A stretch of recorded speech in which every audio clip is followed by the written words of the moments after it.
সিরাজউদ্দৌলা ছিলেন বাংলা, বিহার ও ওড়িশার শেষ স্বাধীন নবাব। তাঁর রাজত্বকাল খুবই সংক্ষিপ্ত হলেও ইতিহাসের ধারায় তিনি এক অবিস্মরণীয় চরিত্র হিসেবে অবস্থান করেন।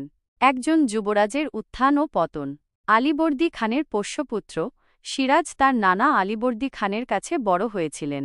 আলীবর্দী খান বাংলার একজন শক্তিশালী নবাব ছিলেন এবং তিনি সিরাজকে নিজের উত্তরসূরি হিসেবে বেছে নিয়েছিলেন। সিংহাসনে আরোহণ। আলীবর্দী খানের মৃত্যুর পর সিরাজ মাত্র 23 বছর বয়সে বাংলার নবাব হন। তরুণ ও উচ্চাকাঙ্ক্ষী এই যুবকের উপর দেশের দায়িত্ব পড়ে। ইংরেজদের সাথে সংঘর্ষ। সিরাজ যখন ক্ষমতা গ্রহণ করেন তখন ইস্ট ইন্ডিয়া কোম্পানি বাংলায় তাদের অবৈধ বাণিজ্যিক কার্যকলাপ চালিয়ে যাচ্ছিল। সিরাজ এই অবস্থায় ক্ষুব্ধ হয়ে ইংরেজদের বিরুদ্ধে ব্যবস্থা নিতে চান। কলকাতা অবরোধ। সিরাজের নির্দেশে বাংলার সেনাবাহিনী কলকাতা অবরোধ করে। এই ঘটনা ইংরেজদের ক্ষোভ আরও বাড়িয়ে তোলে। পলাশীর যুদ্ধ। ইংরেজরা রবার্ট ক্লাইভের নেতৃত্বে বাংলা আক্রমণ করে। সিরাজের সেনাপতি মীর জাফরের বিশ্বাসঘাতকতার কারণে 1757 সালের 23 জুন পলাশীর যুদ্ধে সিরাজ পরাজিত হন। মৃত্যু। যুদ্ধের পর সিরাজকে হত্যা করা হয়। তার মৃত্যুর সাথে সাথে বাংলায় ইংরেজ শাসনের সূচনা হয়। পলাশীর যুদ্ধ একটি বিশ্বাসঘাতকতার গল্প। পলাশীর যুদ্ধ ইতিহাসের অন্যতম গুরুত্বপূর্ণ যুদ্ধ। এই যুদ্ধে সিরাজের পরাজয়ের মূল কারণ ছিল মীর জাফরের মতো কিছু বিশ্বাসঘাতক সেনাপতি। মীর জাফর ইংরেজদের সাথে মিলে সিরাজের বিরুদ্ধে ষড়যন্ত্র করেছিলেন। ইংরেজরা মীর জাফরকে বাংলার নবাব বানানোর প্রতিশ্রুতি দিয়েছিল। যুদ্ধের পর মীর জাফর ইংরেজদের পুতুল নবাব হয়ে ওঠেন। সিরাজউদ্দৌলার মৃত্যু এবং তার পরবর্তী সময়। সিরাজউদ্দৌলার মৃত্যুর সাথে সাথে বাংলায় ইংরেজ শাসনের সূচনা হয়। পলাশীর যুদ্ধের পর থেকে ভারতীয় উপমহাদেশে ইংরেজদের শক্তি ক্রমশ বৃদ্ধি পায়। বাংলা, বিহার ও ওড়িশা ইংরেজদের উপনিবেশ হয়ে পড়ে। সিরাজউদ্দৌলা একজন স্বাধীনতাকামী নবাব।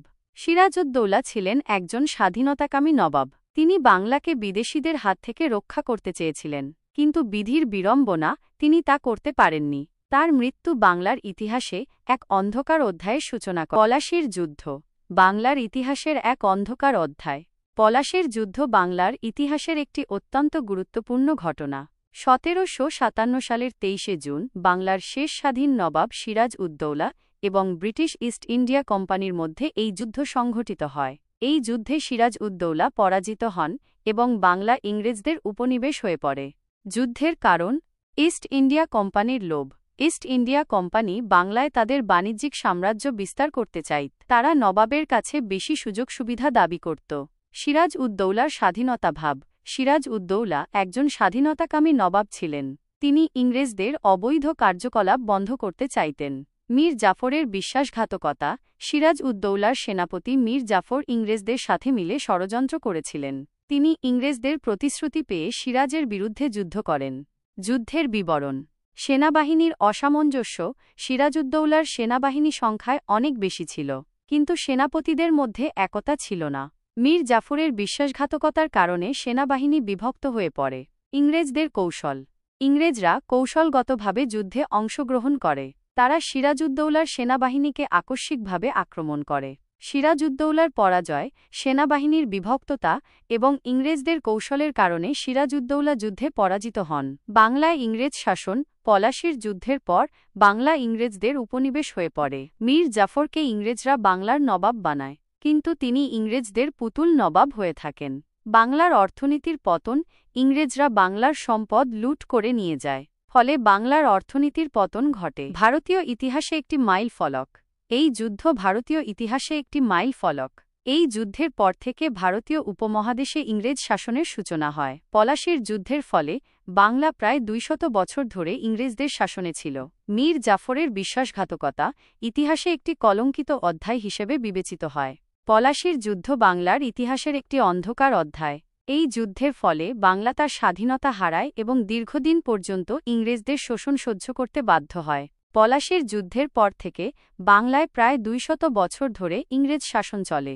এই সময়কালে বাংলার সামাজিক, রাজনৈতিক, অর্থনৈতিক ও সাংস্কৃতিক জীবনে ব্যাপক পরিবর্তন ঘটে।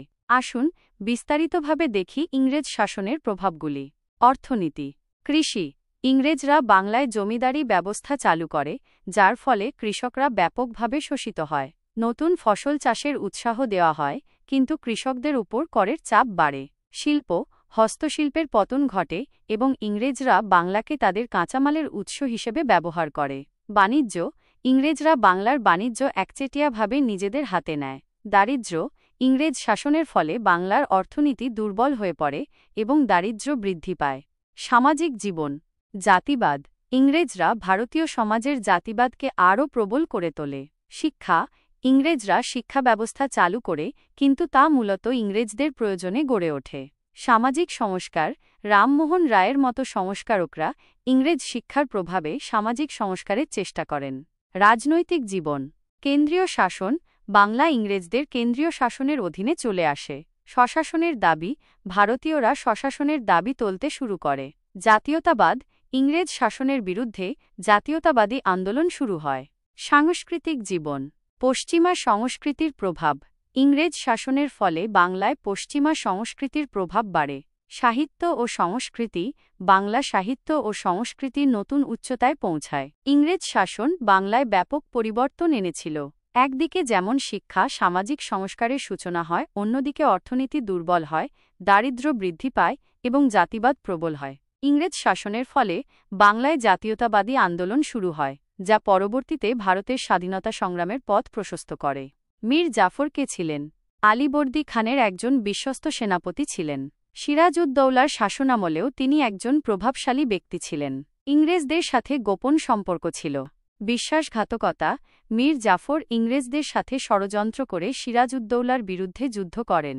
সেনাবাহিনীর বিদ্রোহ, যুদ্ধের সময় তিনি নিজের সেনাবাহিনীকে সিরাজউদ্দৌলার বিরুদ্ধে লড়াই করতে উৎসাহিত করেন। ইংরেজদের জয়, মীর জাফরের বিশ্বাসঘাতকতার কারণে ইংরেজরা সহজেই যুদ্ধে জয়লাভ করে।